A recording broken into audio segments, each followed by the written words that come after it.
Welcome to the Gay Men Going Deeper podcast, a podcast series by the Gay Men's Brotherhood, where we talk about personal development, mental health, and sexuality. Today, your hosts are Calan Breckon, Michael DiIorio, and myself, Matt Landsiedel. Collectively, we have over 40 years of experience in the personal development world. And if this is your first time listening to us, we want to welcome you. We each have our own coaching practice, but in this podcast, we're sharing all of our best stuff. Today, we're talking about reinventing yourself. I am beyond excited about this topic. Calan and I squealed like schoolgirls when we came up with this topic because, all three of us are in the transformative space, in the transformation industry, and we get our rocks off on transformation, both within ourselves and others. So we're excited to share all of our stuff with you guys today. We're going to be talking about 4 questions. What has contributed to defining your self-image? How have you let go of old versions of yourself? How have you gone about reinventing yourself? And how do you perceive yourself now? How much of that perception comes from how others respond to you? So big questions. We got some big juicy questions today. So it's going to be some good content coming your way. So we will continue these discussions on the last Thursday of every month in the Gay Men's Brotherhood Zoom Hangout, where you will have your chance to share your own experiences. So come and join us. This podcast and YouTube channel are listener and viewer supported. So if you enjoy what we're creating, you can go ahead and support us over on Patreon and contribute to the show that way. You can also subscribe to early access option on Apple Podcast, listen ad-free, and gain early access to episodes. All your support helps us to continue making content for you and supporting our community. We do thank you in advance. Also, you can check out our new attachment style quiz in the show notes to find out what attachment style you have and get a free report on that. So before we jump into today's episode, let's read a review from one of our listeners. So this comes from Richard Florida Man on our YouTube channel on the loneliness episode 111. And it's very simple, but very, very powerful. He says, "I love this podcast. I just want to hug all of you. Thank you for being here." Yeah, hugs. I know. Big hugs. Big hug, Richard. Richard, right? Richard, yeah. Okay, good. So thank you, Richard. We appreciate your love. Okay, so reinventing yourself. You might be thinking, what does it mean to reinvent ourselves? And essentially what we are talking about is transformation. So I have 3 definitions I want to define for us before we get started.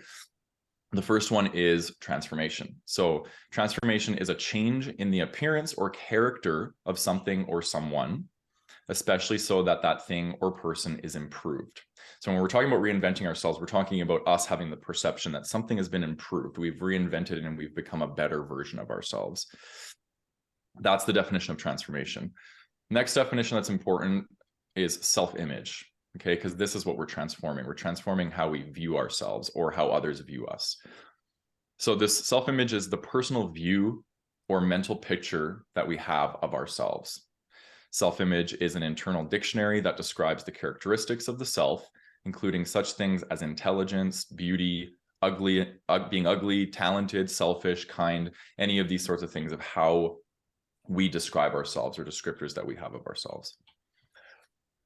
The next one is perception, and this one's a little bit more complicated to describe. So I was trying to think of how I could describe this in a way that is going to be receivable.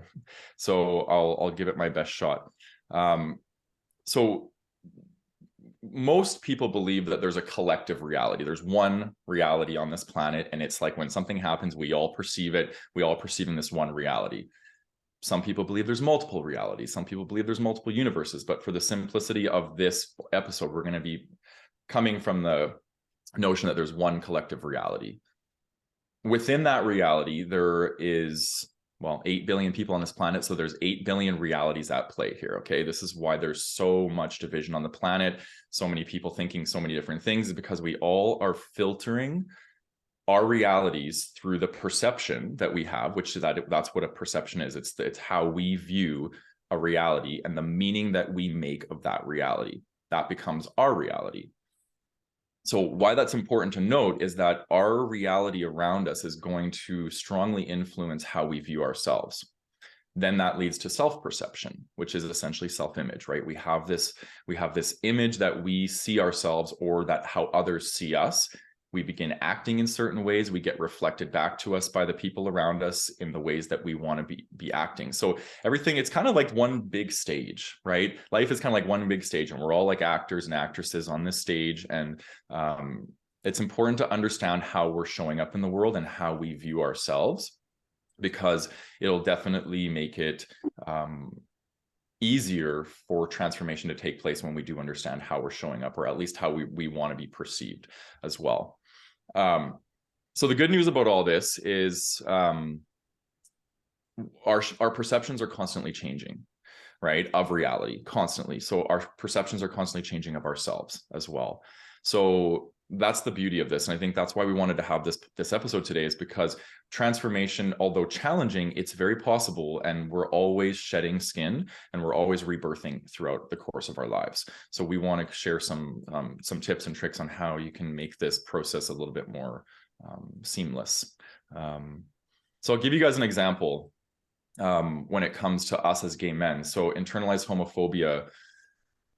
In this collective reality, there are belief systems and people who believe that being gay is somehow wrong, and being feminine is somehow wrong. And when we perceive this in our reality and we make meaning of it to be a bad thing, this is where internalized homophobia comes from. So it's a perception of a group of people that we've internalized to create a perception of ourselves.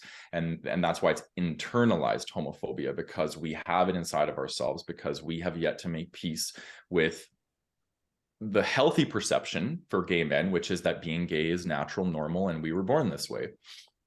And what that shows us when somebody has a lot of hetero or internalized homophobia is that they've bought into the heteronormative social constructs, right? That being heterosexual means somehow that you're better than, or whatever that might be. So this is a very big thing that, that I've experienced in my life, and that I've seen in a lot of the gay men that I work with, is really struggling to find total peace with being gay. So that's one example. Next thing I have here is okay, so I want people, throughout the course of this episode, I want you to think about, what in your life were you reinforced for growing up? So maybe you were like the straight A student, maybe you were the athlete, maybe you were whatever. So I want you to keep that in mind. What did your parents or the people around you growing up reinforce you for? What did they validate you for? Because that's going to play a big role in how you want to be perceived, because that's we oftentimes take that on, and it's like, yep, this is who I am, and that becomes a solid part of our identity, right? And if we need to shift away from that, we need to learn that I can be more than these things. That's the reinvention of the self. On the other side of that same coin, we have, what were we shamed for? What were we told is not okay to be who we are? So maybe we were more flamboyant or feminine growing up. Maybe we were sensitive. Maybe we were gay, right? Which we all are if you're listening to this podcast for the most part. Right? And some of us may have experienced shame or invalidation for being who we were. And that could also play a role in you becoming further away from your authentic self, because it's like, I got to hide who I am authentically because it's not safe to be who I am. Then we create this perception of who we are, and it's not authentic.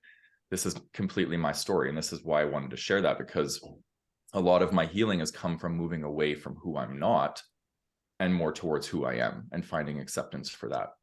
So I really wanted to share that with you guys, so you have kind of an idea of where we're going. I just want to read this quickly.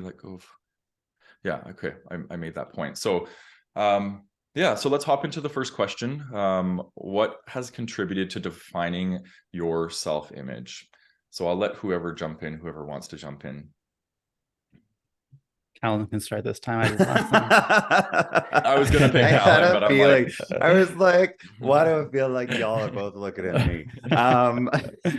It's all good. First, I want to say Happy New Year. It's now 2023 for all the listeners out there. Yeah. And so that's kind of why we went with the whole reinvent yourself, new year, new you kind of vibes. So I'm really excited about this topic. And Thanks so much for that introduction off the top, Matt. That was a lot of good, Mhm. juicy info. So for myself, what has contributed to defining my self-image? So many things. But I would say a lot of it comes from my youth and my experience and like my perceptions. And it was really difficult because I got very mixed messages growing up.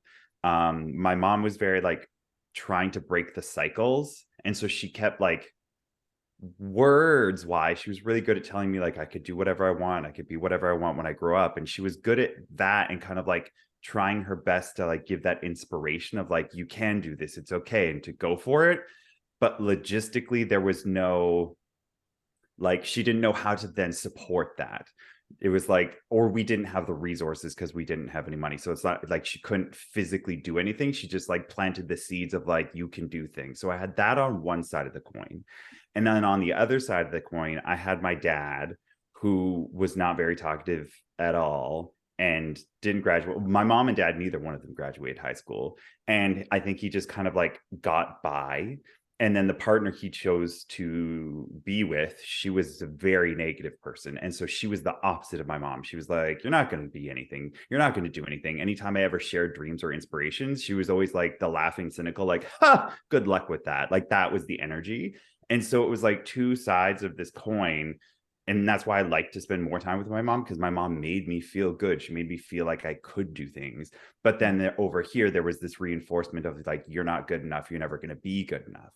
And so when you grow up, or so when I grew up, I kind of like carried these belief systems with me. Part of me is like, yeah, I can do all this stuff, but there's still this background of like, you know,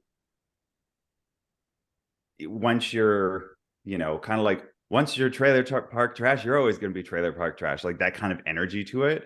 Not that anybody who lives in trailer parks are trash. It's absolutely not true. But that mentality, that sentiment kind of goes along with it. And so like, I still carry that in my mind that like, are those things true? Was there truth there? I know that that's just her trying to bring me down, but like, why did that have to happen? So a lot of that contributed to my self-image and who I was as a person. And that was difficult through school. And because then you get into a group of friends and people reinforce your beliefs because you make friends with the other people who are at your level. And so then when you make friends with people at that level, then they reinforce the level that you're at. It's like, oh, we're not the popular kids. We're not the cool kids. We're not the attractive kids. And like you reinforce that for each other. And so that continues to build that idea of your self-image for yourself. And so that all of that kind of compounds, and that all happens at such those like tender ages of like when you're really absorbing who you are, that by the time you get out of high school and you get to choose who you want to be, like, my God, graduating was the best fucking thing that ever happened. But like once you get to choose who you can be, it's great. But you still have like 18 years of all this baggage that you've just built on top of it. And so now you have to do years of unpacking that. So I'd say that that's kind of like the major things that contributed to like defining my self-image and who I am. And it's now shifted, of course, in my adult years, and I've gotten to choose what I wanted to be and who I wanted to be.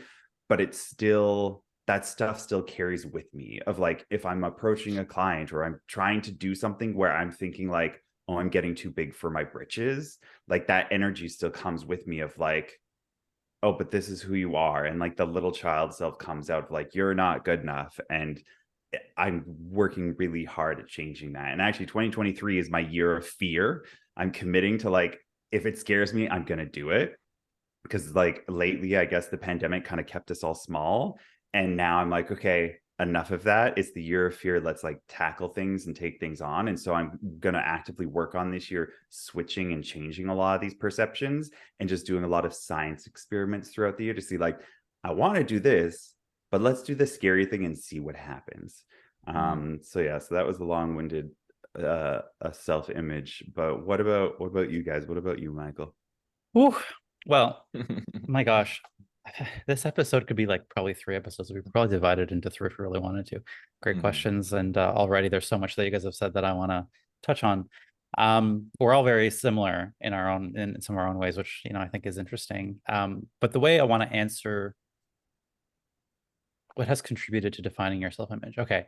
The first obvious thing that came to mind for me was just what other people tell me about me, just what other people reflect back at me, because that's generally historically how we do it, right? We learn from our parents or teachers or adults in our life as children reflecting back for us, you know, are you a good boy? Are you a bad boy? That kind of thing. And that kind of sticks with us through adult life. So there's that. I, though, think it's more these days, more accurate to say that I look at my self-image through my own eyes. So the beliefs I have about myself. So this is how I think about myself, the beliefs I have about myself, the good and the bad, right? It's not all shiny roses and happiness. There's a lot of critical stuff in there, a lot of shame that I've worked through or that continue to work through.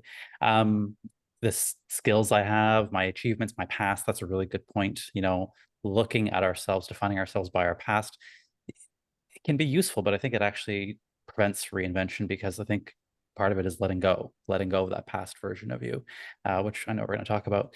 But yeah, like really looking at, okay, this is the kind of person I was, therefore it's the kind of person I'm always going to be. Like that mentality sticks with me a bunch. My story, my experiences, the things I do with my time, all of these are like sort of ways that I define my self-image.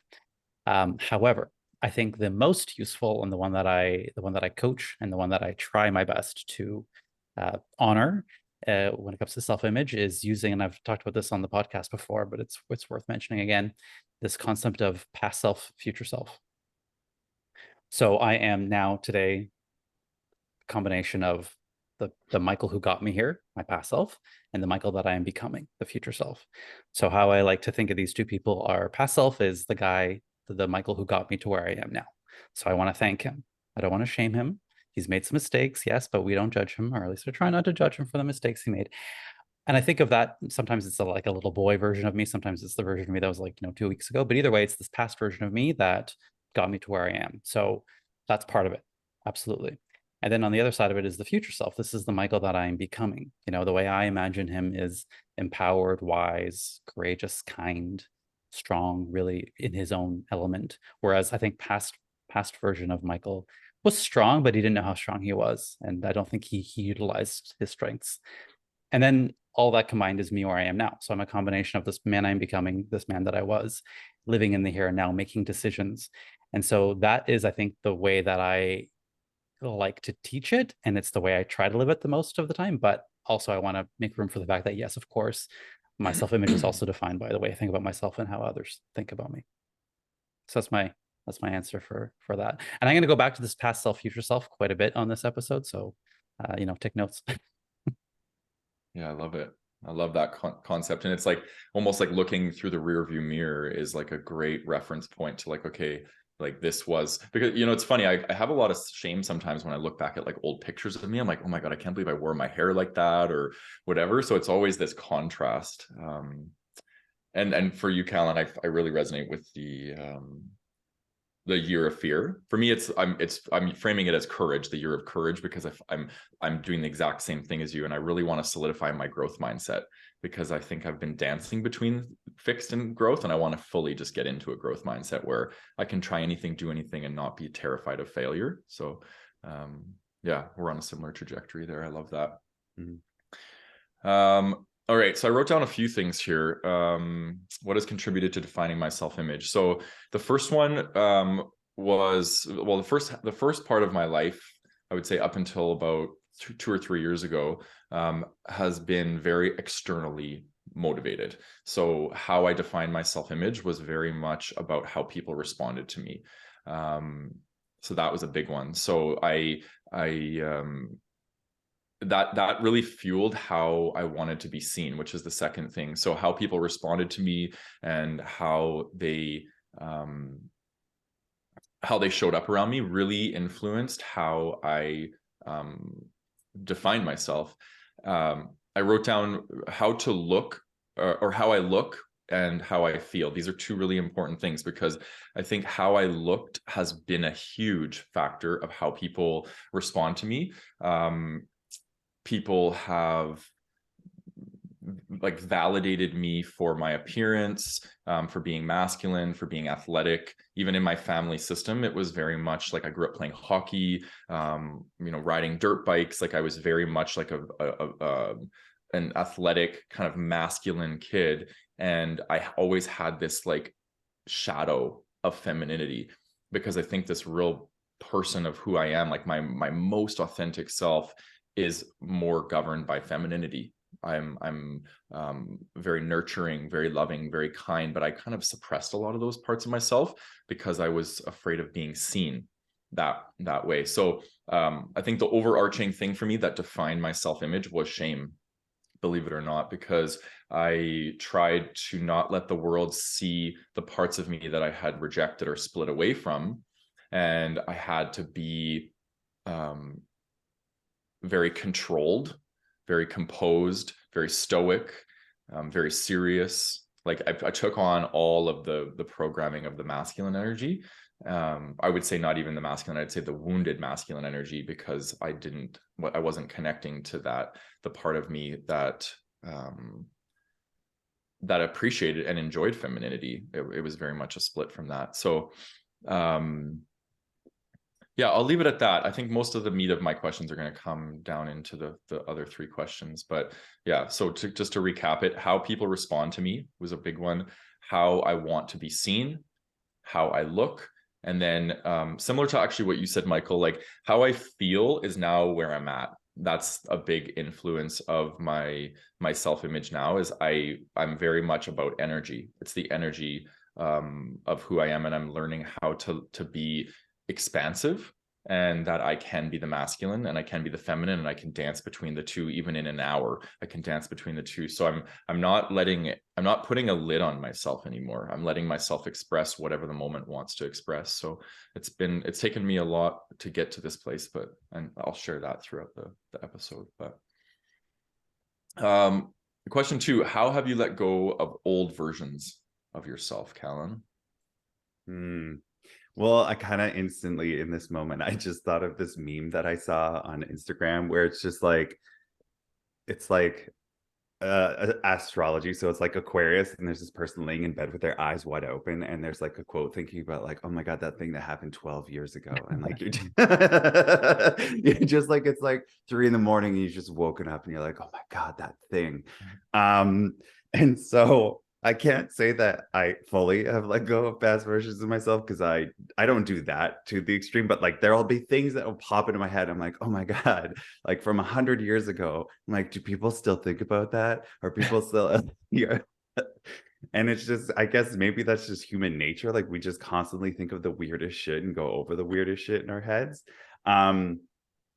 For me, letting go of old versions of myself, I don't think I let go of old versions of myself. I think of myself as like growing new layers constantly, but like not in a bad way, growing new layers, like just getting bigger and adding more to myself. It's kind of like an onion. Onions have layers, so it's just like as the onion grows, it keeps growing more layers and more layers and more layers. And I think that, if something bad happened in that moment, it's bad and it's the biggest thing of your life. But then like me getting kicked out of my dad's house, it was like the biggest trauma of my life. But then over the years, the onion's layers just have continued to grow on top and on top and on top. So it's still there. It's still part of me, but it's no longer like the biggest part of me. The biggest part of me is like the me today and the all encompassing of what I've gotten to do until now. So I'd say that I don't let go of old versions of myself. I acknowledge them for where I am now, and I thank them for what they've taught me, and that I try and remember that those aren't me. They were experiences that I went through, or they were times of my life that I had to experience in order to get to where I am today. Because actually, this great example, when I was in high school, I went to high school grade 9, 10, 11, and 12. And I had this friend, Lisa. We were really good friends grade 9. We were good friends throughout kind of all through school, but like I went through a phase. And so in grade 9, I kind of showed up just being like normal me. And then I kind of went through this like punk phase, like this like dark punk phase. Like I was angry at everything.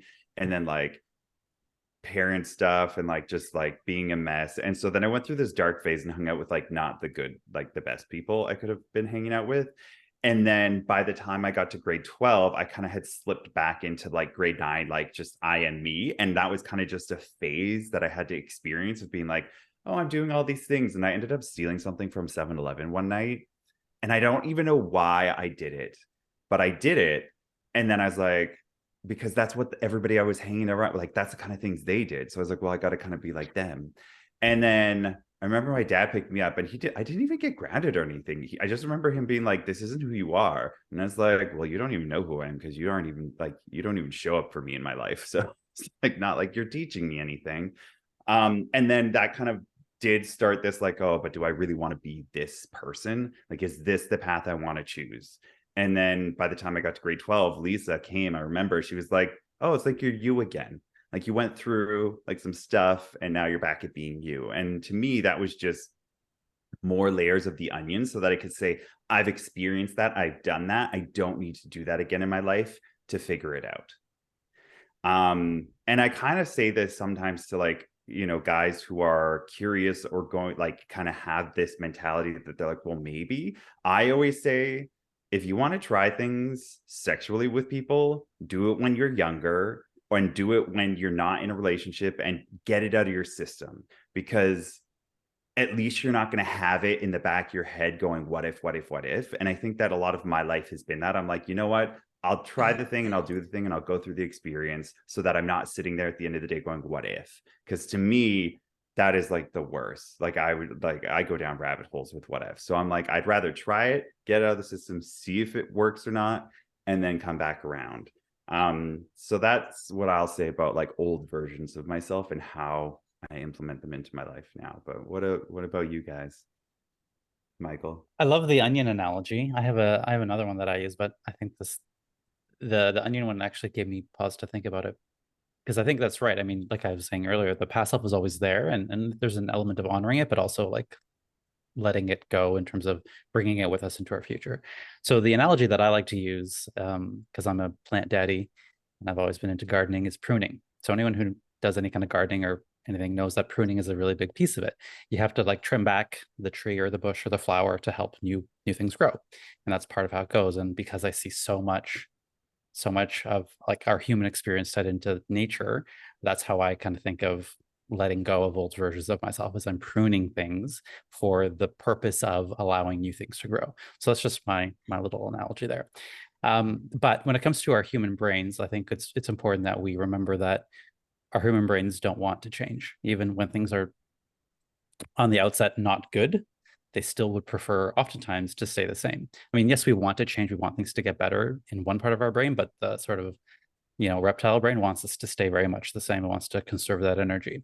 So for me, what I found is that when I'm letting go of old versions of myself, to do so with kindness and compassion. Hence, when I think about my past self, I try, like I said, not to judge him. I try to thank him, and all this stuff, because then it's easier to let go coming from a place of love. But that's just for me. It's kind of like, hey, thank you so much for getting me this far. You've done a great job, but your services are no longer required. And it's kind of like letting go of those things that don't serve me. So to answer this, I have some examples that I've used in my own life recently.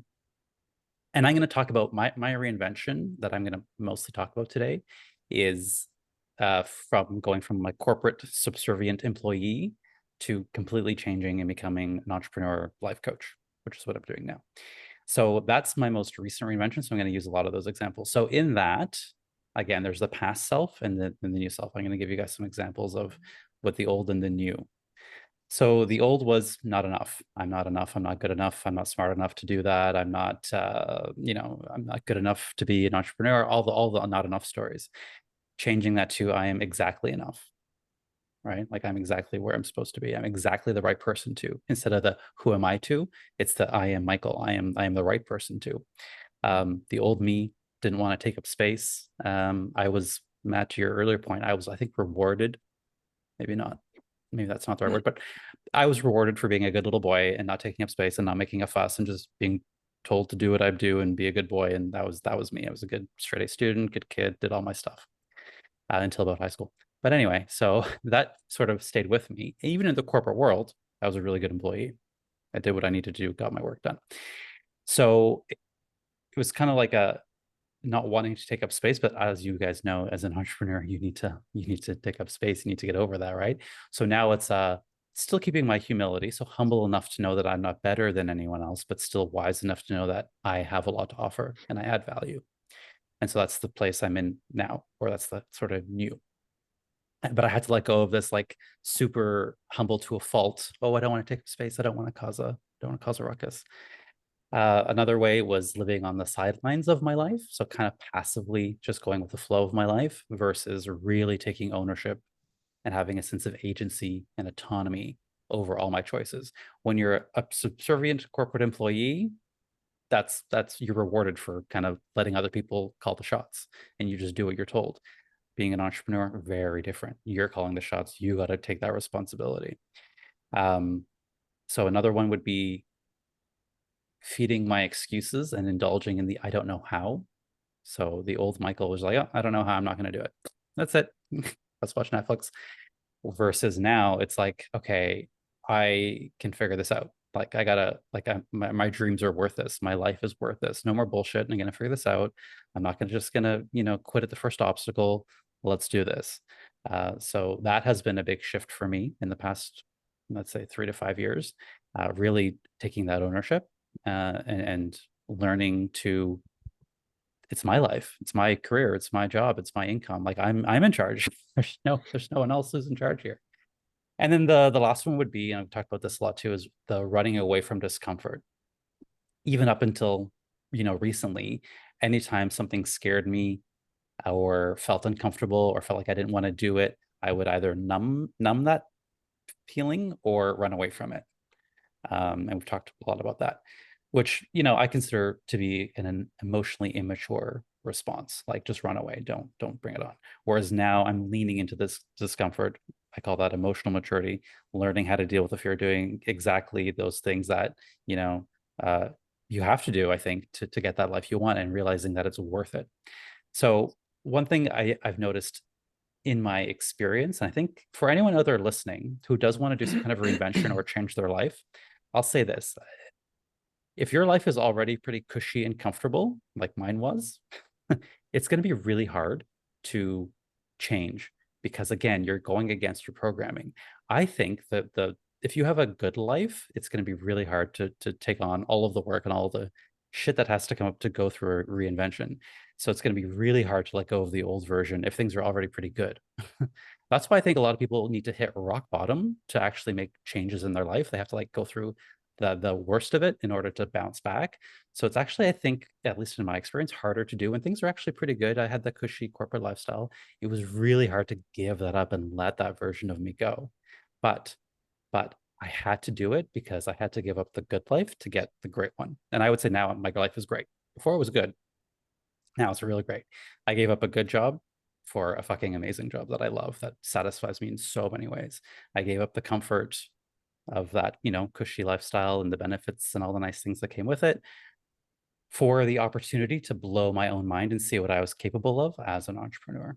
So it is very much worth it, but I think it is harder to do if you're not at that rock bottom phase, which I think might be I wish there was some kind of experiment we can do to see that. I don't know if you guys have seen that as well, play out, but the worse things are, I think the easier it is maybe to bounce back. What do you guys have to say about that? I agree. Yeah. Mm-hmm. Yeah, I think once you get to that rock bottom place, there's a grieving that you go through. And I think grief is the energy of transformation. It's the letting go. It's the snake shedding the skin. Yeah. So I do think that, yeah. I'm getting a little tired of it though. I would like to hit rock bottom less often.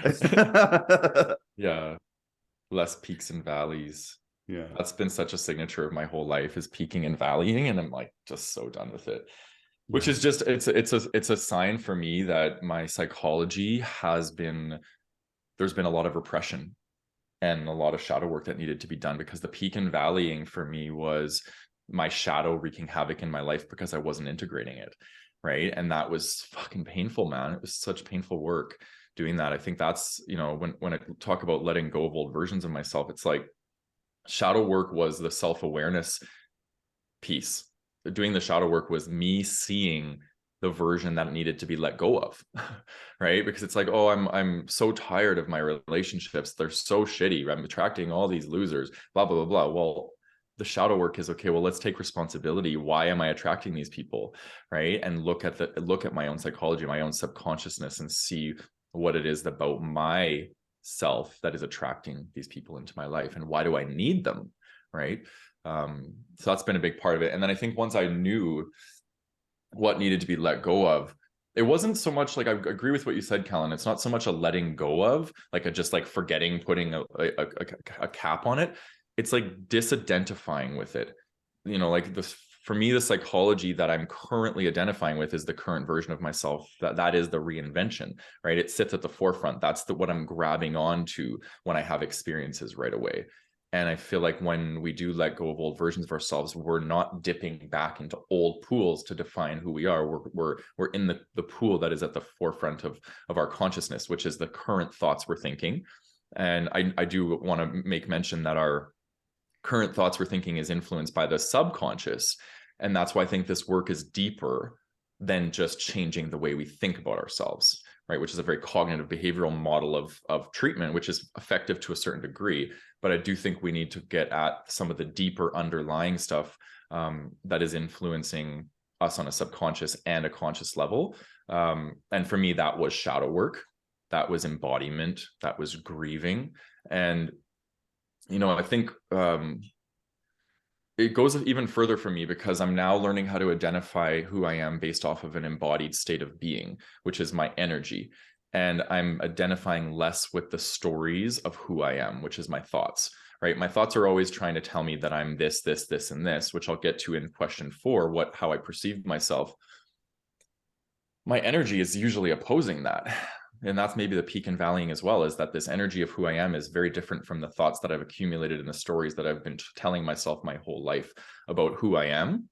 So I think I've had to learn how to stop telling and identifying with these old stories. And I think for me, that's the letting go, is letting go of the stories and the narratives of who I am. But anyway, so I had shadow work at the top, then grieving, which is like really like being like, holy shit, like, yeah, I got a lot of work to do. I got some stuff to clean up. It's the grieving, letting go. And that for me was a very painful process. And I actually did that in Asia. When I first met you, Michael, I was going through like a whole year of like, just barfing out all this stuff and just purging. And it was really, really painful, but it was probably the most powerful year of my life, I think, as far as getting me on the track of, you know, being closer to who I am authentically. And then I wrote down take responsibility. I took responsibility for my programming, because I think this is a big play, like, you know, of me identifying with who I'm not, and because I wanted to fit in or belong. And the taking responsibility for my programming meant the shadow work, meant understanding why I have these shadow parts of me in the closet and why I need to integrate them, as opposed to projecting, blaming, denying, and using all the defense mechanisms. I was actually able to say, okay, this is my psychology. This is what I need to take responsibility for if I want to transform and reinvent myself. So that was a very humbling stage. I'll say that, you know, taking responsibility for my programming was a lot of humility. And then I wrote down deconditioning myself. So unlearn who I am not. Again, that kind of goes in part with what I said before, but it's like, I kind of experienced it as like, throughout my life, I developed this operating system, and I had that operating system inside my consciousness for a long period of time. And then when I finally took responsibility for my programming and I said, I don't want to be this anymore, I set that intention with the universe. I do not want to be this guy anymore, because I'm boxed in and I'm limited, and I don't want to be. I want to be expansive and infinite. I had to change my operating system. And I think for me, that is a very, you know, layman way of describing like a spiritual awakening. You go through the periods where you have like, you know, the dark night of the soul, which is the purging, the grieving. And then you have the void, which is like, I've stepped out onto this ledge and I've got nothing under me. I've got nothing holding me, because I've let go of who I thought I was, but I haven't fully integrated who I am yet. So it's that space between. And that was also a really challenging spot for me, because my ego had nothing to grab onto, or very little to grab onto, like as far as self-identity. So I felt very vulnerable. I felt very fragile. I felt very sensitive. And then now I'm in this period of like bringing in a new operating system. Like, who is Matt? Who does he want to be in this world? And now I'm in this period, which is why it's the year of courage for me, because I'm now having to show the world this new me, which is very scary, right? Because I hid this me for the longest period of time because I was terrified of whatever, rejection or abandonment or all the things. And now I'm bypassing all those defense mechanisms, going straight into this. So like, this new version of me is very feeling very vulnerable and very exposed, because he's not used to it. So I just want to interject for a second and say, like, what you've just said, I think a lot of people listening can understand it with like coming out, especially people who came out later in life. That's exactly what they would have felt. I didn't come out later in life, but like, I mean, that's what I felt, is like, I am this one thing over here, and now I need to change the operating system because now I'm a gay person, and that's a whole different world. And that's where a lot of the fear comes from with people coming out, that they're going to have to change their operating system. They're no longer straight bro dude over here. They're like gay bro dude over here. And like, how do they integrate that into their everyday life? Yeah, that's a great way to frame it. And, I wrote down in for question 4, I'll read it now because it's fitting, but I said, transform by welcoming new energy, not trying to move beyond old energy. So welcome new energy in versus trying to rid yourself of old energy. The operating system is a good example because my new operating system, allowing that in, is transforming my old operating system. I didn't take the old operating system, chuck it out of me, and then, right? So, but there is that transitional period where it feels like you're kind of you don't have something fully to grab onto. And it felt like my sense of self went from very certain to very uncertain. And that is not a good feeling for me. Like I don't like uncertainty. It brings up all my shit, right? So I've been having to sit with uncertainty in such a big way. And that's been a huge transformative agent for me, is just uncertainty itself, right? And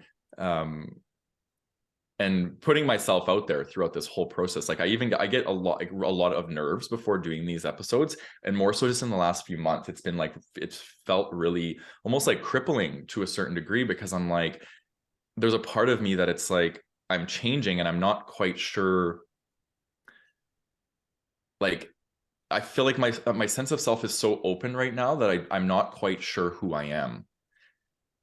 Do you know what I mean? I don't know if you've ever experienced that. You're open to the ideas, and you're just like, I don't know which one, like throwing spaghetti at the wall. I don't know which one's going to stick, but I'm just going to try. Yeah. And you used a good word earlier as talking about your year of fear, which is experimentation. And that's where I'm at. Like I'm experimenting with my sense of self and who I want to be. And I'm overriding fear, but it's also really terrifying, because when you override fear and you put yourself in the fire, well, guess what? I'm not using all my defense mechanisms that I was using before. So I'm like in this raw energy, and I feel like I'm being burned by the fire, but yet I have this strong capacity to tolerate it or something. Like I don't know, it's very weird. I'm in a very weird energy the last couple months, but anyway.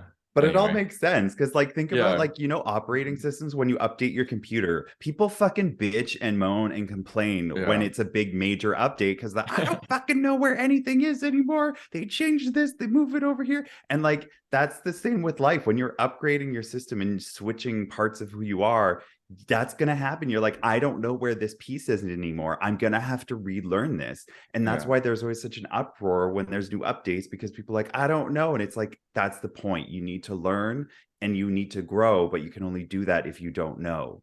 You can only grow if you don't know. Yeah. It requires a lot of vulnerability.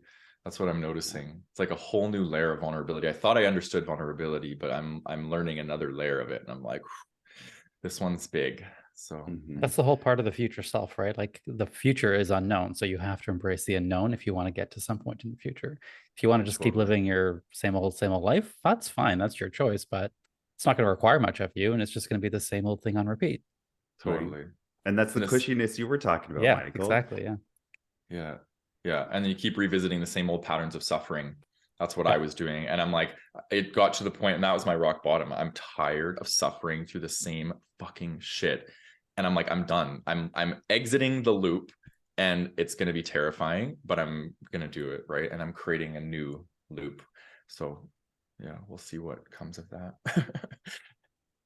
Anyway, that's all I got to say on question 2. So did you guys have anything else on question 2? No, I'm sure more will come up. Yeah. Okay. Okay. So question 3 is, how have you gone about reinventing yourself? I love this one. Calan, yeah. I love this one. This one's really exciting because I actually have like a lot of like things I do.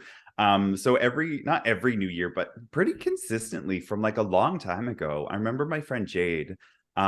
She told me one year, she's like, oh, I hate going out on New Year's. I like to like sit at home and meditate through the new year from like 11:50 to like 12:10. And she's like, and then I write out before that, I write out all my gratitude, things that I'm grateful for that have happened in the past year, go into the meditation. And then out of the meditation, I write all of the new things that I'm looking forward to in this new year. So it's like a death and a rebirth. And I was like, that is so cool. And so I started doing that. I've probably done it maybe 5 or 6 times now. And I notice a difference in my life every year I do it versus every year I don't do it. And so I don't remember if I did it this past year. I did it this year. That just like New Year's that just happened, but like the year before I hadn't. And so that's like one thing I love to do is like, I know people like to go out and party and all this other stuff, but for me, it's like this rebirthing period. And like, I can just like really just soak up all that energy from like everybody celebrating and fireworks and everything and just kind of pull that good energy in and then like project that into the future of awesomeness. So that's one way. And that goes along the lines of like journaling like what your hopes and dreams are for the year and the things you want to achieve and all that kind of stuff.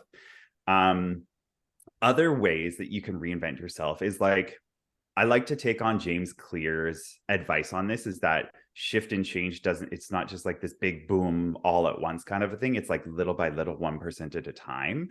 And so for me, that looks like things like if you take a walk every day, take different routes. Or if you take a regular route, just take a different route. Go on an adventure that day and be like, I don't know where I'm going, because your brain likes to go on the defaults. And I used to do this when I was walking during the pandemic, and I took this route all the time. And then I started taking different routes because I was like, I need to switch things up. Like I need to reinvent. And something even that little can give you that energy, that little burst of like, oh, this is different, but not different enough that it's scary, or not different enough that your brain has to use too much power, because we have lazy brains that like to do repetitive things because it keeps it quote unquote safe.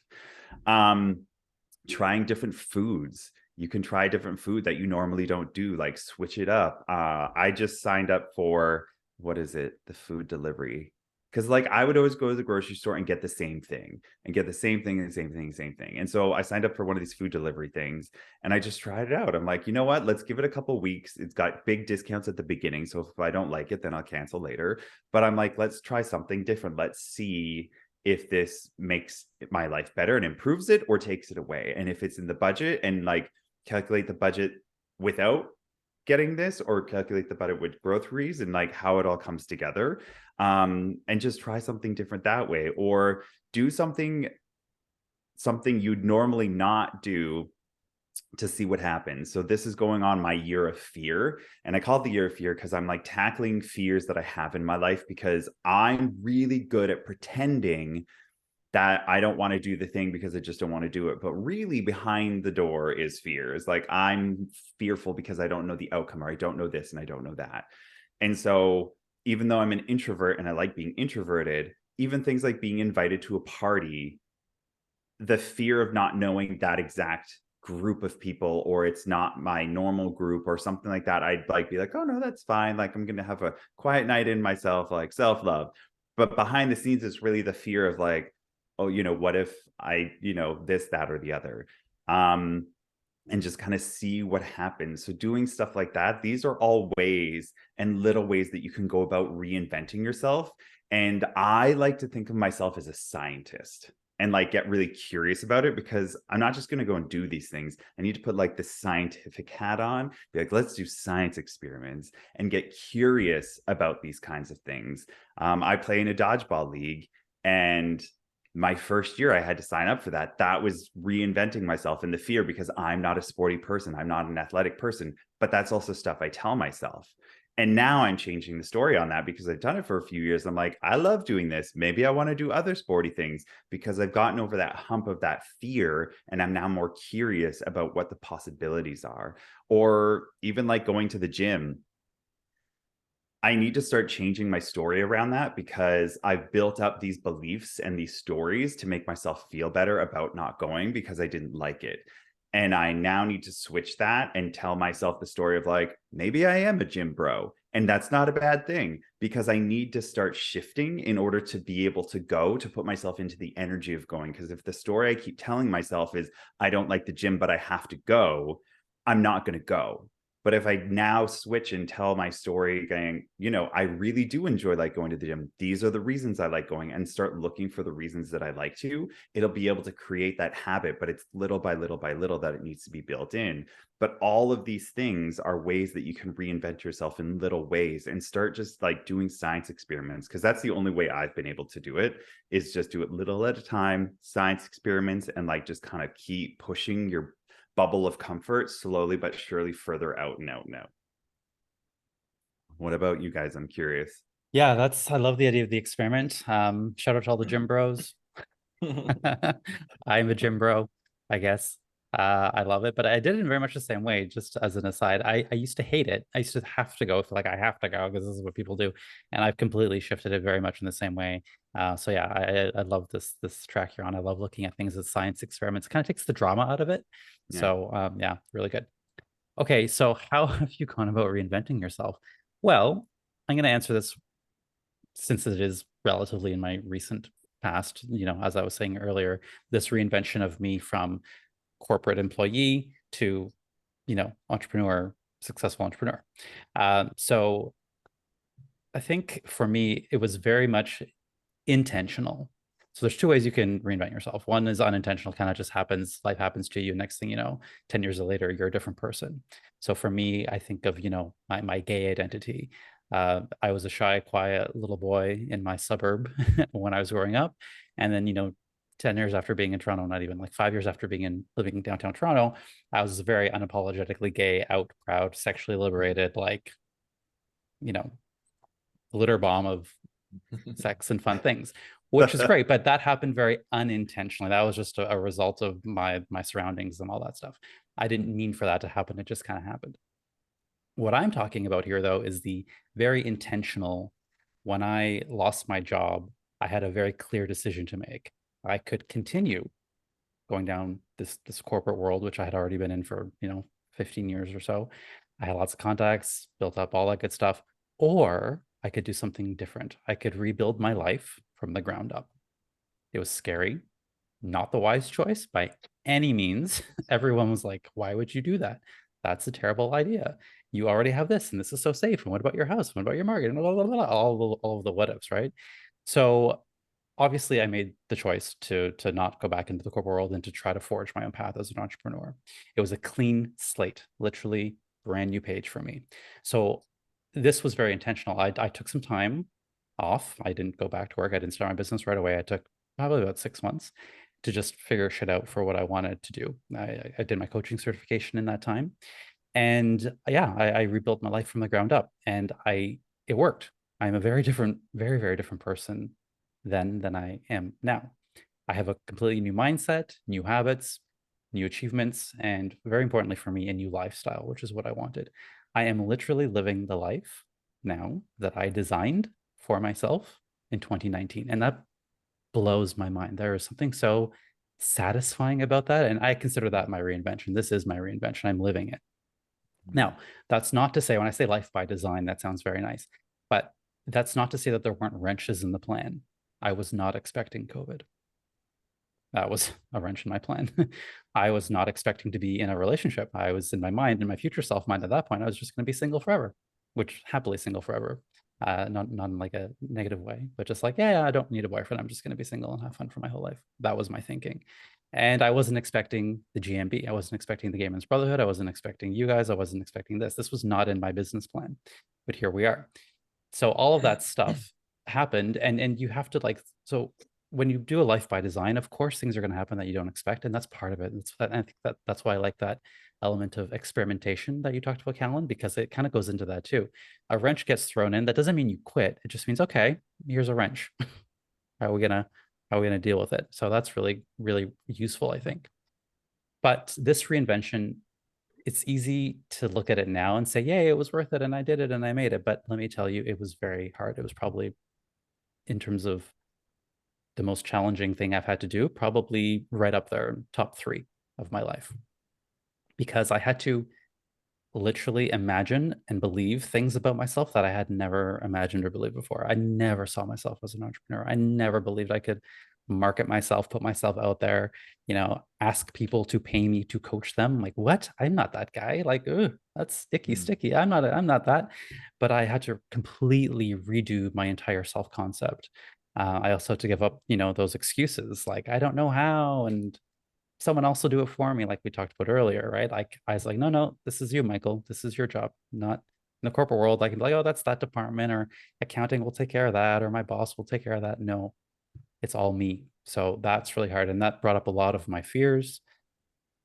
Fears of being seen, which I talk about, fears of making mistake, judgment, failure, the common ones that we have. And then, like we just talked about in the last question, letting go of those old comforts, letting go of that comfortable, cushy lifestyle.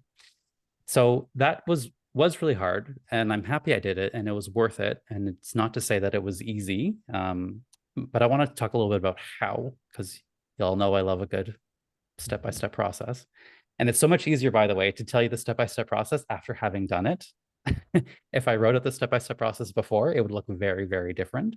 And the only reason I can do this now so clearly is because I've kind of already done there. I'm looking at it in retrospect.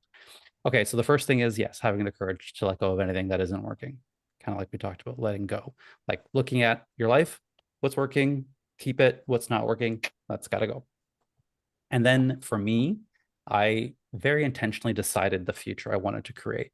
I was in my mid-30s at that point. So I kind of knew, I knew myself really well. I was in a good space. I had done a lot of self-work at that time. So I was able to really look at myself and say, okay, what do I want to do here? So for me, that was, I wanted to be independent. I wanted to be autonomous. I wanted to follow my own path, for better or for worse. I wanted to be unencumbered after all these years in the corporate world. I wanted to just make my own decisions, work from wherever I want. I really needed this get off me, like this ripping of the chains off me energy at that time. So that's what I wanted. And I also wanted to utilize my natural skills and talents, which I felt were being unutilized in the corporate world. And I wanted to make a direct impact on people's lives and feel really good about the contribution I was making. Guess what? I'm doing all those things. Ding, ding, ding, check. Step 3. So step 1 is letting go of stuff that isn't serving you. Step 2 is deciding what you want to create. Step 3 is taking responsibility. So here's the thing. People want freedom. I'm talking to everyone out there who resonates with my story so far, who want freedom. Listen, you want freedom, but few people are willing to take the responsibility that comes with having that freedom. Yeah. I wanted the freedom, but it was scary. I was like, oh my God, that means I have to do this and I have to do this. I have to own all of the stuff that I was kind of delegating responsibility to other people. So that was a hard part. That was actually probably one of the scariest parts, is owning my decisions, for better, for worse, owning my life, owning the successes and owning the fails just as much, because they're all mine. No blaming, no blaming going on here. And that helped me actually rediscover my power. That was it. That was where the empowerment came in. It was through the fear on the other side of that I became empowered, because I survived and I did it. And it's like, shit, I can do this. I just got to own all this shit instead of giving it away.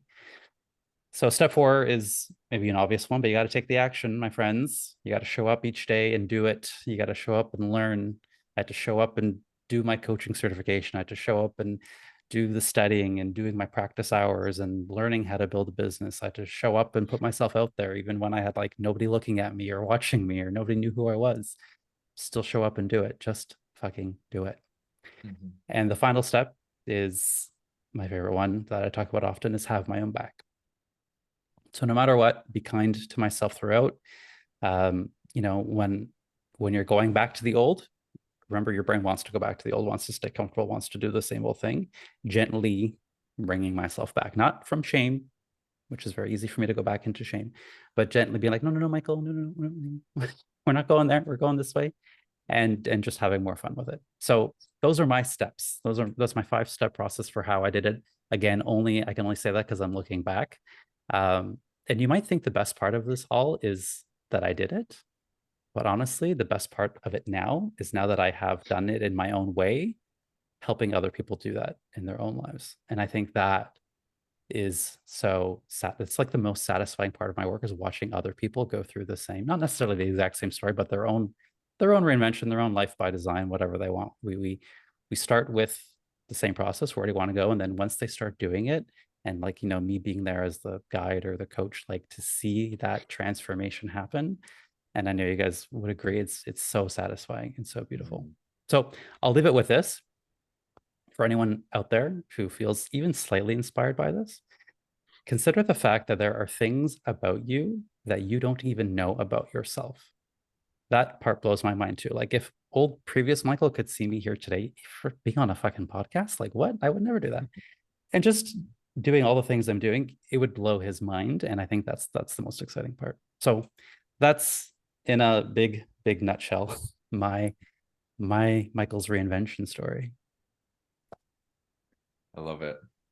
I absolutely love it. And it's been beautiful to watch both of you guys reinvent yourselves and transform. Yeah. You guys were there from sort of the middle area. Yeah. When you guys came into my life.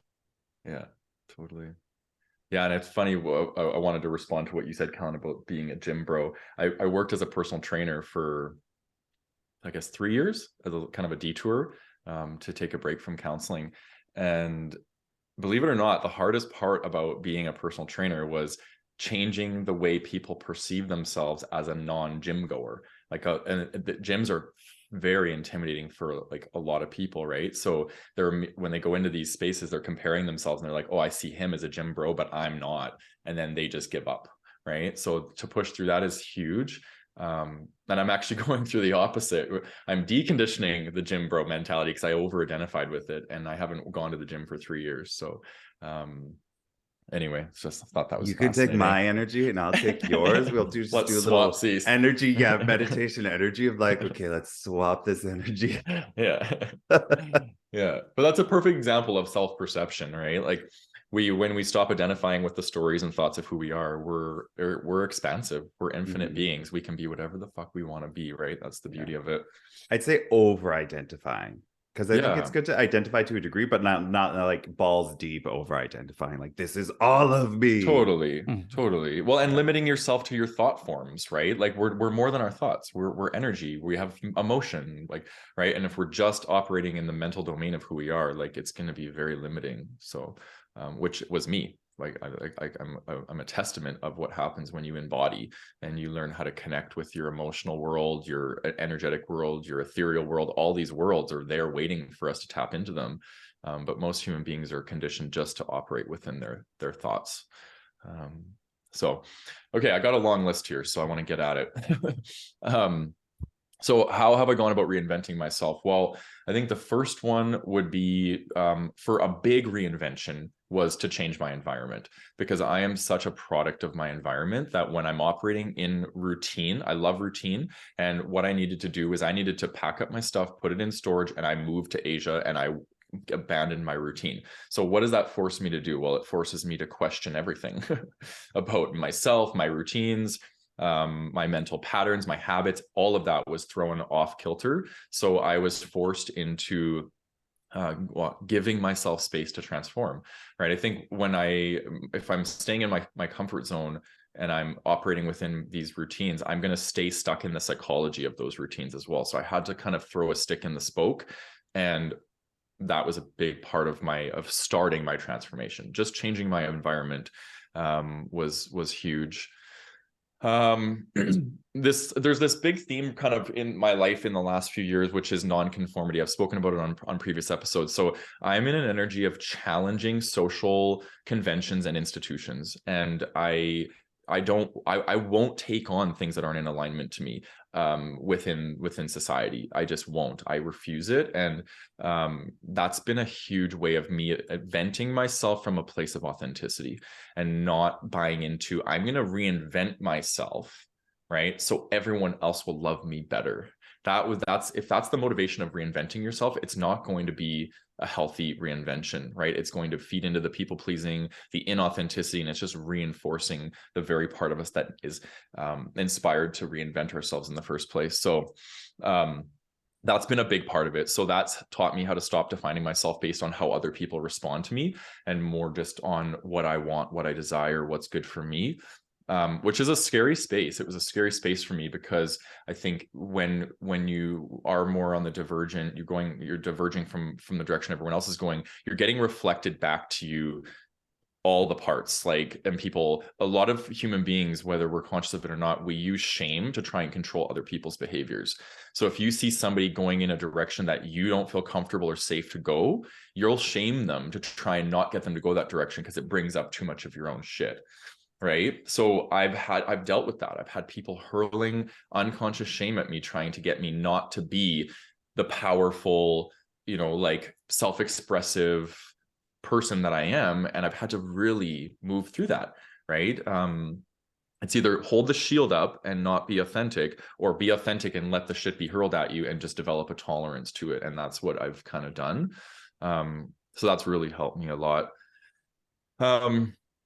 I wrote this one down. So set the intention, because I'm learning that intention is so powerful. And it's like, what do I want? What do I want out of this? Right. Like you said, Michael, you've built you're living the life that you designed. Well, you had to come up with a design, at least like an outline of what you wanted your life to look like. Right. So it's like a vision board or something where it's like, yes, this is what I want to embody. Right. And for me, that's a big part of it. And I will say an asterisk to that is, yes, we set the intention, but from my belief system, I'm 50% of giving birth to something new, right? The other 50% is the universe and the people around me. If I'm coming at it from a humbled place, other people have an influence over me, and the universe is always bringing people and experiences into my life to help bring things into fruition. Right? You two are a perfect example. I came up with a vision, I brought it into form, and then you two showed up into my life and we started doing this together, right? Like the universe threw a wrench into my life, but the wrench had a purpose to kind of, talk a bit what Michael was saying. It's just a way to kind of slow me down and say, wait a minute, I have a different path for you and I want you to try it and see if you like it, right? And if a big part of my transformation was letting go of my ego identification with, this is how I need it to be. If it doesn't work out like this, then it's not successful. It's not true, right? Because I'm keeping myself open to the universe transforming me, and me doing the work as well. So I said that because I think it's important to set the intention, and then have your hands in the pot and kind of doing your action-oriented masculine energy stuff, and then take your hands out of the pot. Let the universe, take over for a bit, and you just chill and let some of this new energy integrate, right? So I've had to learn this balance of I'm not in total control of every outcome in my life, right? There's other forces at play, and I have to surrender and let go and let those forces transform aspects of my life as well. So that's been a massive humble pie to eat, which has been delicious. Taking risks. So this has been a big one for me, because I've realized in the last while that I've only really put myself in situations majority of the time where I know I would be successful. So I've wanted to try new things. Singing is a good example. I've always wanted to sing and sing in front of people, but I was very terrified to do it. And, there's been a lot of these little things in my life that I've not done. And I've like you said, Calan, like, putting up the walls of like, oh, I don't really want to hang out with those friends, like, or whatever, like that sort of thing. I've done a lot of that in my life too. I've minimized the importance of something to me as a way to mitigate not having to go into the fear of it. So taking risks for me has been, it's been challenging, but it's been where a lot of my transformation has come from. Because when I put myself in unfamiliar environment, I'm developing resilience, right? And the resilience is what puts me into new situations and allows me to continue to transform. So I think that's the growth mindset. And I've been making peace with being average or not good at something, right? Because if I'm always putting myself in situations where I'm great, well, what about the Matt that isn't great at certain things? He needs to be loved. He needs attention too. So I've been like, this singing thing is really bringing up a lot of my my fears around, you know, having to be perfect, not wanting to make mistakes, right? So I'm in my sessions with this woman, I'm like meeting a ton of shame. Like it's just like leaving my body, because I'm like, if I make a mistake, it's like this hot wash comes over me and I feel like, oh my God, like so uncomfortable. But she knows, I told her, like, this is what I'm moving through. This is a big fear of mine. So she's able to be with me in that discharge of this energy. And it's really, really helping me. And again, I'll use the word humility, because when I'm realizing that I am fallible and I make mistakes and I'm not perfect at everything, I'm meeting this energy of humility, and the humility is giving me the space to move into the new version of myself. It's what creates the space for me, because otherwise I'm applying so much pressure and perfectionism, and I think the humility is me giving myself compassion and letting myself kind of just be. Yeah, I think that's pretty much all I had here on my jumbo list. But any thoughts anybody want to share before we move on to our last question? I feel like this is like one of my favorite podcasts of all time. Yeah, it's a good one. Like, I'm like, y'all, this is a good episode. Yeah, this might be one of those ones where people are going to listen to it and save it and go back again and again and again. So yeah, that's good. I sure hope. Yeah, big time. I do want to say something, actually. When you were talking, Matt, I wrote this down. I said the crab's in the bucket when you grow too big. Yeah. And I've experienced that, and it made me feel so icky, because of course, coming from our compassionate point of view, I was like, I'm trying to understand this person. Like, why are they being so mean? Why are they saying these awful things? Like, am I really like that? Am I truly, is their perception of me truer than my perception of myself? Because you have to take the outside sources, you know, with a grain of salt and go, okay, well, there has to be some sort of truth in there, because like they're experiencing that. But that's the crabs in the bucket mentality. You're getting too big for your britches. I need to pull you down because you're making me feel bad about myself. And I'm going to use all these awful things to try and make you believe it. Like, oh, you have more privilege than me here, or oh, you have more over here, or oh, your life looks better over here, so I'm going to make all these assumptions and point at you. And it's the crabs in the bucket mentality, when they're like, you're getting too big, and if you go somewhere without me, I have to look at myself. And we experience this a lot in friendships, especially, or family, when you are trying to reinvent yourself or you are trying to grow, and they don't like it because you're bringing up that stuff because they're not doing it.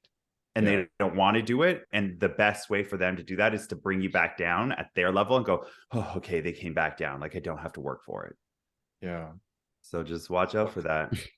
That's so well said. And, you know, I processed something with my therapist, I think it was a month ago, around this exact topic. And because the singing is bringing this up in me, and putting myself out there and experiencing success in my business, is that I noticed that it's bringing up discomfort for people around me. And I've experienced this a lot in my life, where people project onto me their own jealousy or envy.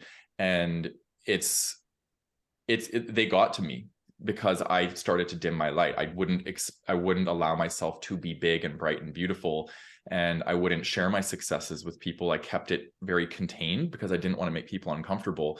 And the realization was, I had to keep myself small, because I had a perception that if I let myself get big and bright, that I will be abandoned. Because I experienced that throughout my life, that it's like people's jealousy and envy created them not wanting to be around me. So if I grow and become big, I lose connection, right? So I've kept myself small to maintain connection. Well, not anymore. I'm discontinuing doing that, which again is, you know, feeding into the non-conformity. It's like, I don't want to play in that playground anymore. I'm done with that paradigm.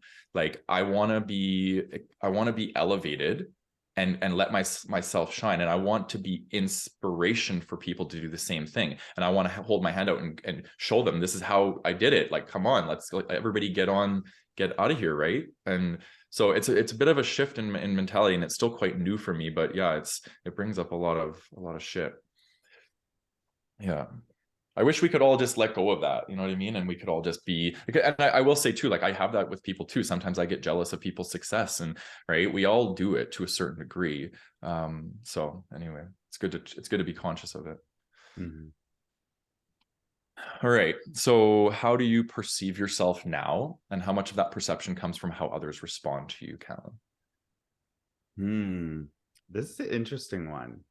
How I perceive myself now is so different because I've gone through so many reinventions. Because I didn't even think about it when you're talking about your travels, Matt. I'm like, oh yeah, I've done that like 100 times. Like I moved to Dubai. I lived in the Middle East for 5 years. I lived in London in the UK for a couple of years. I lived in New York for a little while. Like I'm from Vancouver. I grew up there, but I live in Toronto now. There's so many times that I've had to quote unquote reinvent myself, or given myself that space to reinvent myself. And that was kind of one of the biggest things I did when I was younger. Is the first time when I like really came out and all that. I came out at 20 and I moved to the UK. Basically, like most of my friends had known for a little while, but I told my mom, and 3 weeks later I moved to the UK for a year. So it was just like, okay, bye. And that really allowed me to reinvent myself. And like all these different experiences I've had have given me different perceptions that I've been able to then accumulate and go, oh, I can do this, or oh, I can do that. Like in the UK, it was embracing my gay, like just being like, I'm so gay and I can be super gay here without the crabs in the bucket trying to bring me down, because nobody knew who I was. So it was a fresh start. So there was no crabs to pull down because they were like, oh, this must be who you are because that's who you're showing us. So that was a very interesting experience, but freeing experience as well. Now I perceive myself, maybe I'm a little bit cynical. I think I'm a little bit more cynical than I used to be.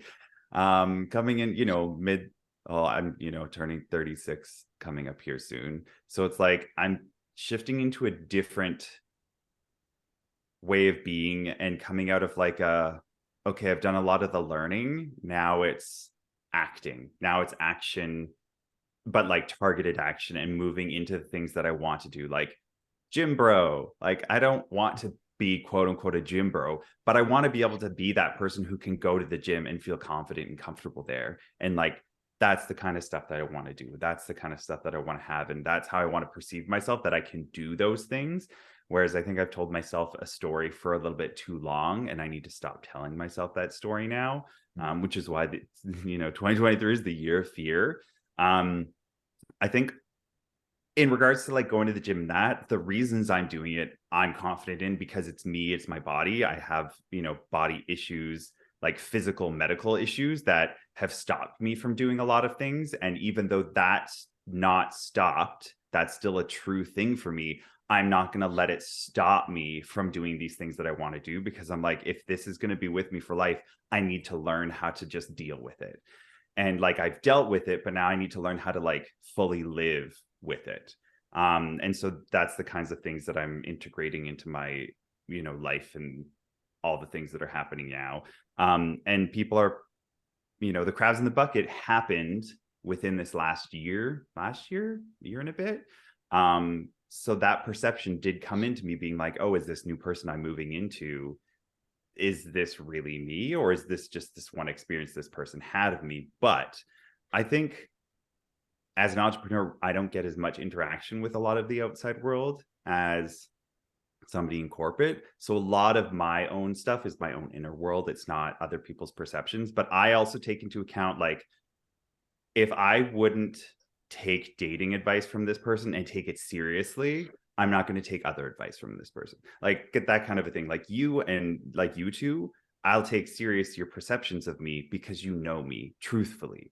And those people in my life, those top 5, I can't remember what episode we did. We like did the top 5 people, your top 5 people. Inner circle. Yeah. Inner circle. Yeah. Inner circle. And like, those are the people's perceptions that I focus on accepting and believing. All the other ones and the crabs in the bucket that are kind of throwing stuff at you, I always take with a grain of salt, even though sometimes they hit harder and they hurt more. I focus on those core people and like, what do they truly believe about me? Because they've known me the longest, so they know the truest self of me, or the truest part of me. Those are the perceptions that I allow to come into my circle, and we go, okay, this person thinks I'm an amazing person on so many other levels, and I've known them for so long. It must be true because we've built that. And so, listeners out there, focus on that and the people that you trust to be those people. And these are the people who are like constantly giving and taking. They're like, it's the reciprocal circle of like, you talk, they listen, then they talk, you listen. And like, it's a full on giving and a taking, and everybody is fulfilled. It's not the people who are constantly the center of attention in your life, or you know, you're rolling your eyes at, or you're like, oh, you're my best friend, but you're also kind of a bitch. Like, not those people. You want to make sure that the people are emotionally mature people who can also support you on your journey. Those are the perceptions you need to let in. And so for me, I try and keep it a like 50-50. I don't, but I try. It's the trying that counts. It's the effort. Trying that counts. Yeah, exactly. But what about you guys, Michael? Yeah. How do you perceive yourself now?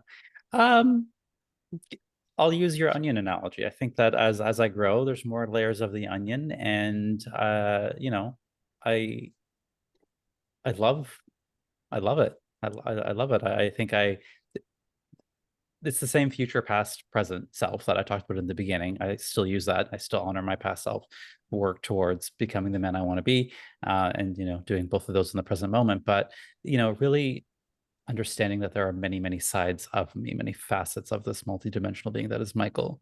There's my serious, stoic, kind of philosophical side, which often comes out here on the podcast. But there's very much a mischievous side with a knack for trouble that only certain people get to see.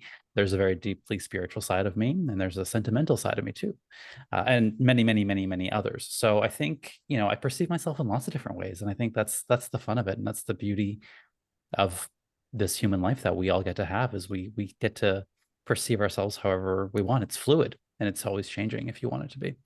So I don't know if that answers the question, but that's how I'm going to answer it. And then how much of that perception comes from how others respond to me? I would say, like what Calan said, like definitely the people that matter. I put a high value on what they have to say and their perception of me. Luckily, I've got people in my life who will give it to me straight, but you know, like some tough love with kindness and compassion. Y'all know who you are. You know, I've got family that keeps me grounded, remind me of my roots, where I came from, which is great. Keeps me humble.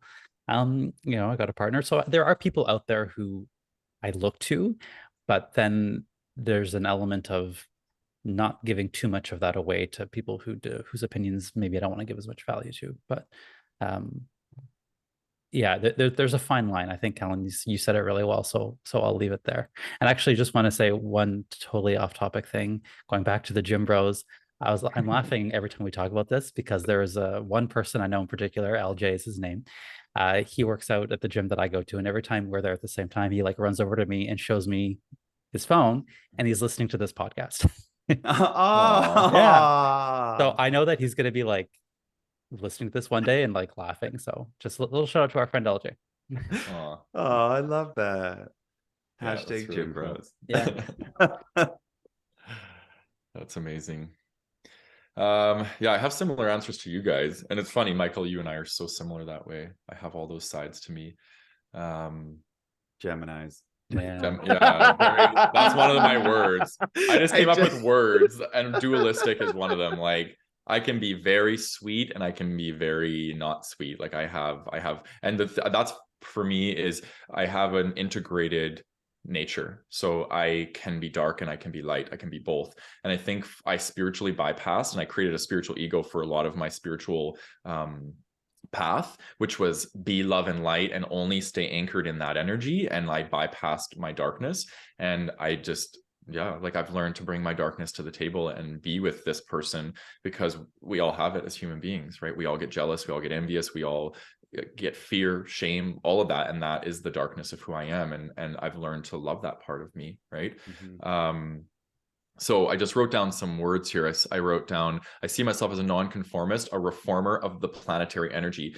I think that that's my purpose of being on this planet. I really do. I think my soul came onto this planet to have a large energy and to transform what isn't working on this planet. And there's a lot of shit not working on this planet. And as an empath and a light worker, I see myself as, you know, being a big part of reforming what's not working on the planet so we can live in more peace and love. And so I challenge the status quo constantly. That's a big part of who I am. I have a very defiant nature. That's why I'm an entrepreneur. I don't take orders well from people. And that showed up in all my career. Like when I worked for the government, I worked different positions, and yeah, I couldn't do it. So I was like, you know what, I've got to move into my own profession because and have my own business, which has its pros and cons, but at least I get to call the shots in that respect. So authentic. I see myself as authentic. So my inside matches my outside. I'm congruent. I don't really hold back a lot of who I am, at least anymore. I'm an educator. I love to educate and share my thoughts and my wisdom with people. I see myself as wise and intelligent. I think I've accumulated a lot of emotional intelligence over the course of my life, and I'm here to share it. And I'm open-hearted and kind. I care deeply about people and humanity. I'm stubborn. I'm dualistic, creative, masculine and feminine. And this has been the biggest transformation for me. I had a very over-identification with my masculine energy and very wounded feminine. And I've now got to a place where, like, even just the way I think about myself and like sexually and sensually and like, I don't know, it's just different. Like I just feel so different as a person when it comes to that domain. Like my feminine energy has been fully integrated in that space, and it feels really good. Mystical. I love that word. I definitely see myself as a mystic. Hippie vibes. I definitely am like very on the hippie spectrum. I'm all about natural stuff and, no chemicals in my body, that sort of energy. Sexual and sensual. I embrace both.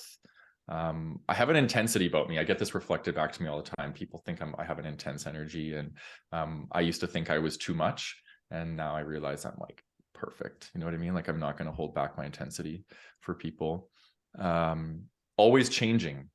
That's a big part of me.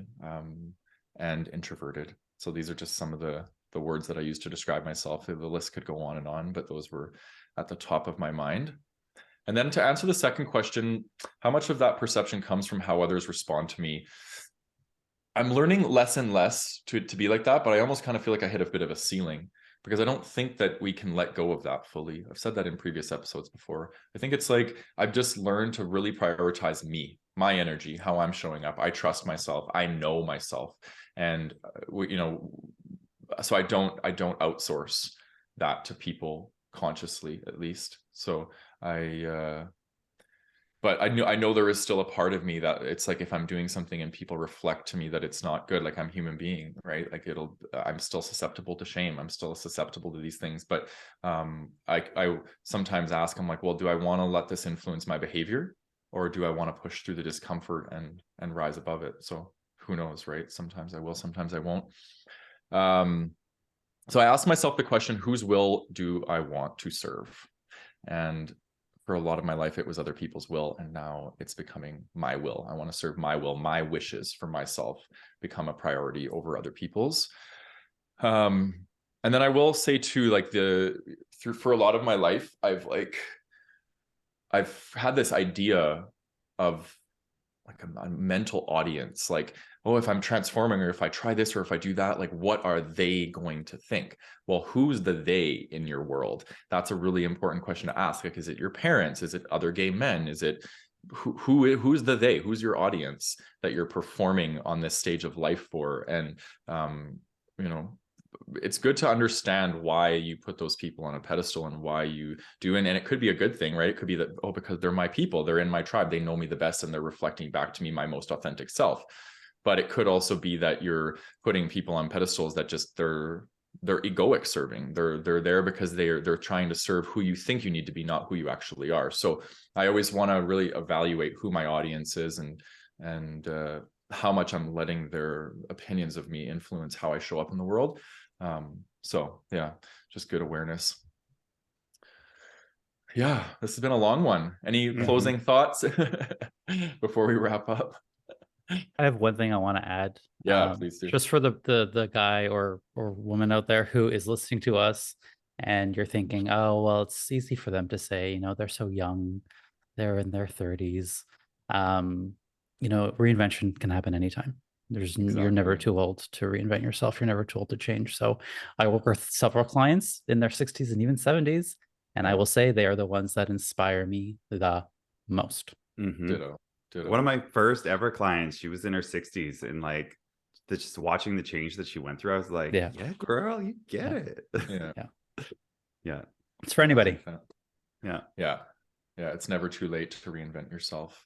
Right. And we're always doing it. We're like snakes. We're always shedding skin and accumulating. And sometimes our reinventions are smaller, sometimes they're bigger, but keeping an open mind and an open heart to transformation, I think, is really important. Okay, well, we're going to wrap this one up. Thanks for sharing today, guys. This was a really beautiful episode. I love it. And I was grateful to hold that space and share that space with you guys. So for people that are not part of the community yet, come in and join us on Facebook, the Gay Men's Brotherhood. And reviews, please. Facebook or YouTube. We love your comments. We love your reviews, and also on your favorite podcast platform, you can leave them there as well. But yeah, much love to everybody. Ciao for now.